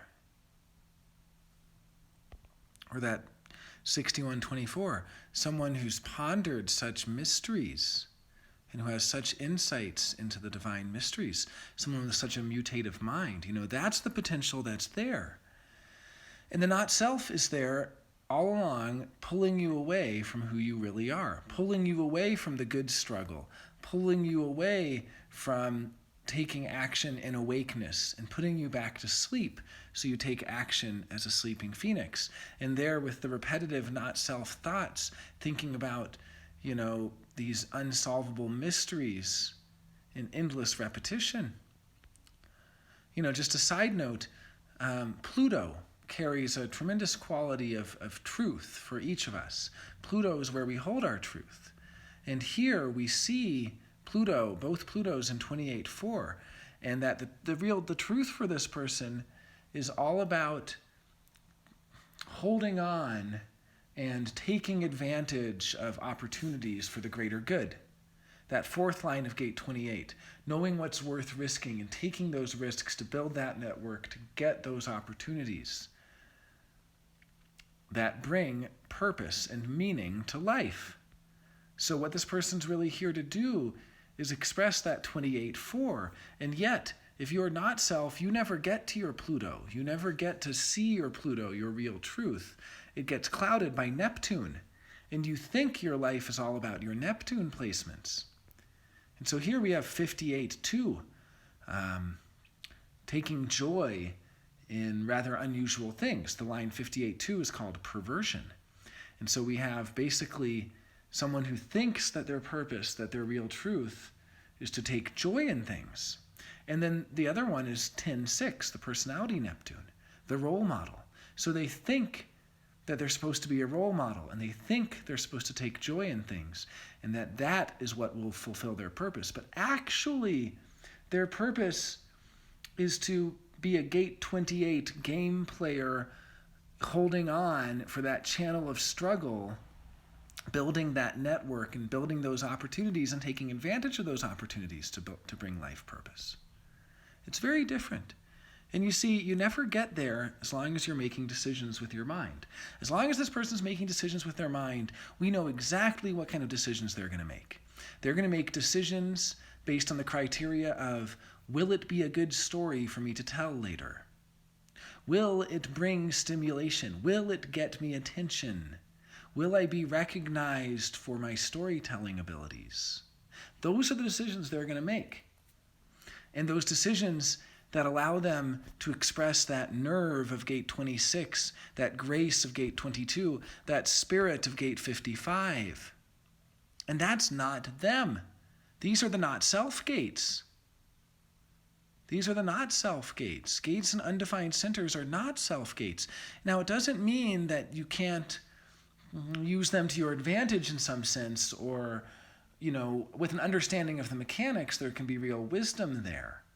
And you can take advantage of that, in that it's a fixed mechanic for when that center is activated, you have access to it. And as long as you're not making decisions with it, great. Oh, and that gate 56, by the way, can be the greatest source of wisdom. That gate 56 does not have to be a negative. That gate 56, when you're no longer making decisions with it, can be the wisdom to know what's important for relationships, and how important it is for any relationship to have stimulation. And yet, as the not self, it's a nightmare. I'm going to finish now by reading part 3 of Ra's work on the individual that I began reading in the beginning of this reading. So, one moment. Okay. Just pulling it up. And these are transcriptions from my friend Gaia Pulelehua. Gaia is a fantastic human design analyst and a pure individual. And so she is someone who has helped me tremendously in understanding individual circuitry and what it's all about. And she transcribed these from lectures given by Ra.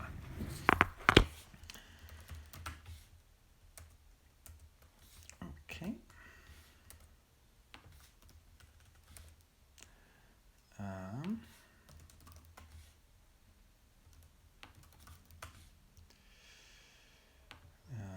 Okay, one moment.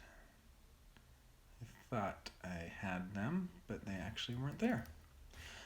Here we go.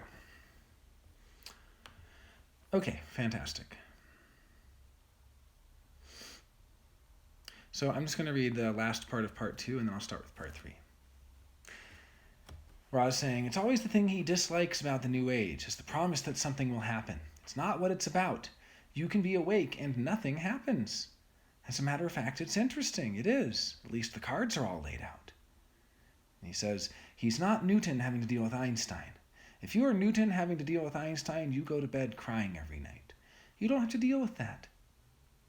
Ross says here, he sees so much sadness because so many human beings have been pointed towards the concept that something must happen in order for their lives to be of value, to be worthy, to be this, to be that. It's not true. It's not true. Most of the time, nothing happens for all of us at all. It's maintenance. Consciousness is maintenance. You can see how long it takes for it to move. It takes hundreds and hundreds of years for deep concepts about the nature of being to filter through humanity. Long down the fractal lines, generation after generation. All right, here's part 3. This is life. Nothing happens most of the time. I mean, a human life we know. Look at all the lives we see. When you go back to your homes, your cities, your whatever, as you're looking out of your car while you are driving out in the center, the people on the buses, the people on the trains, the people on the plane, it's not like anything is happening. It's not. It's just the wheel turning. And the great sadness about individuality is that individuality wants the wheel to stop. Stop the fucking wheel. Let's have a new game. Let's do something different. Many years ago, there was this comet. Everybody was nervous about this comet, and it ended up smashing into Jupiter. Very beautiful, by the way. But there were people on the island of Ibiza who were getting ready to die. The world is coming to an end. Have you ever seen these people with these boards? They're freaks. They're hoping. No, really, deep, deep hope. Nothing has been happening, but maybe now bring an end to the whole thing. The collective is not waiting for Judgment Day. It scares the piss out of the collective. They say, I'm not finished with the pattern yet. I haven't had enough experience. The individual says, fuck them. Now, I want it now. Something different now. The pattern has been here forever. They are just jerking off. Everybody has gone through all these experiences. Come on, give me something new. And then it doesn't happen. And Ra says, he loves these Jehovah Witnesses. He says the first time he met a Jehovah's Witness, the world was going to end in 1984. Yeah, the first time he met them, it was going to end in 1984. So he thought, okay, let's see what happens. And then it became 19 whatever, and then 2000 and something. And you've got all these people saying it's coming. Ra says he loves it. It's freaks. It's just freaks. He says, you have to understand how deep the depression is in individuality, that they are ready to sacrifice every life on the planet just for the chance that something different might happen. And then you understand their condition. You really begin to see that inside all of us is this thing to a lesser or greater extent. It's in all of us. All of us can tap into that place inside of us that says, I want something to happen. It's there, and it's the source of our deepest psychological pain, because the fact that we have mutative potential does not mean we mutate. It doesn't. It just means that we are the fertile ground for the possibility, and it's really global. And the individual within themselves who hears about the coming of rave children, their response is, ah, shit, I missed the boat again. Why couldn't I be born then? It's something different. Solar plexus consciousness. I missed that too. The freaks, here Ra says, the freaks, when he was doing the first mystical course, he did it in Sedona many years ago, the 6 mystical ways. And he had a list of 260 so-called holy beings, masters, gurus, saints, all kinds of beings. And about 90% of them were freaks. That is, about 90% of them had at least one channel that was individual, that was defined. And you can see what happens. There's this spark, and the moment there's the spark, that immediately attracts those around the fire. Immediately. Ra says it's amazing to him because he has watched his own spark and what happens with this gathering around him at the fire. There's the spark. But what you touch the deepest is that you touch in the others the potential that it can happen to them as well. And it's the first thing that he noticed in his own process was this, did it really happen to him? And if it did, could it really happen to me? This is all part of the spark, and all of a sudden there are those who come and they start looking after this to try to build up the fire and try to get the spark to others. It's amazing to watch. But of course, it can't happen to them. Ra says here, it's like his relationship to awakeness. He didn't have a 7-year program. He didn't. He was engineered. He doesn't have the same process as you. He doesn't know what it's like to meet this knowledge in the way that you have met this knowledge, in the way you take it into your system, in the way it has to go through you for 7 years. That's not what happened to him. The spark is very different from the collective nurturing of the flame. It's different. And to think about your process, which is not his process. He had to go away from his individuality into the collective, because you can see in the collective, this is where the transcendence is. If there's going to be transcendence for everyone, it has to take place in the collective. It's not the spark, it's how well the fire is tended. It's so clear to him that the fire can never be tended other than by those that are involved in the collective transcendence. So what has he taught you? Experiment and experience and experiment and experience. He doesn't say support. Notice he says here that he is not a fan of therapies. He's not a fan of holding people up. He doesn't tell you to go the tribal way. He pulls you away from him as a tribal master, guru, teacher. He pulls you always into the collective. He tells you always the same thing. He's been giving you this message for 18 years as of the time of this lecture. Experiment and experience and experiment and experience. It is the way of collective transcendence, the way that collective transcendence takes place, and when the collective transcends, by the time we get to the point where there's enough critical mass, and we've had many, many in the collective who have transcended, there are going to be those individuals who are born at that level of transcendence who will say nothing is happening. It never stops. It never stops. We are driven by the mutative principle. And we all become, in one way or another, victims of that pressure, because mutation is selective and most mutations never take hold. Look at the New Age and how many people are standing up and saying, I got it, I got it. And look at those same names 20 years later and see if they're still there. How difficult it is to take a mutation and put it into the world. And we know that. In each and every individual, the melancholy, that chemistry of melancholy is the source of the potential spark itself.